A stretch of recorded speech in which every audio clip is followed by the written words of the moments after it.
दत्त चित्र रे AC DA B कोणर समद्विखंडक यही कोणर समद्विखंडक यहाँ हो तुम 40 डिग्री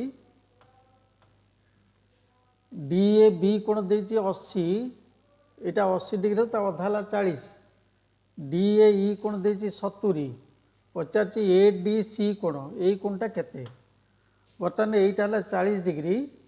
ये है 70 डिग्री 70 40 होगा 110 ये टोटाल कोण है 110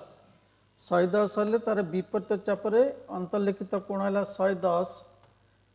ताले ए बी सी डी वृत्तांत लिखित चतुर्भुज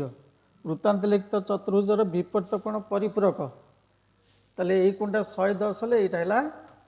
70 डिग्री। बर्तमान द्वितीय चित्र देख से कही ए ओ सी कोणर परिमाण केते देछि बी ए ओ कोण 20 डिग्री बी सी ओ कोण देछि 15 डिग्री ताले आमे बर्तमान ओ बी की जोग करदबा एटा व्यासार्ध एटा व्यासार्ध ये 20 हेले ये है 20 बर्तमान एटा 15 डिग्री देछि ये व्यासार्ध ताले एटा 15 हेले ये है 15 ताले टोटाल कोण होगा 35 डिग्री बर्तमान 35 रो 2 गुण हूँ 70 डिग्री ए ओ सी कोणर परिमाण हूँ 70 डिग्री। तृतीय चित्र देख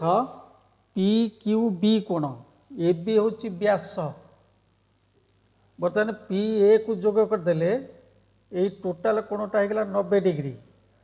अर्धवृत्तर अंतर्लिखित कोण हूँ समकोण यहीटा 90 डिग्री है P Q B Q B यही कोण पचार बर्तमान यही कोण यही कोणटा 42 डिग्री ताले टोटाल ए पी बी त्रिभुज रे यहाँ है 90 डिग्री है 42 नचेत 132 डिग्री हेल्ले यहाँ है 48 डिग्री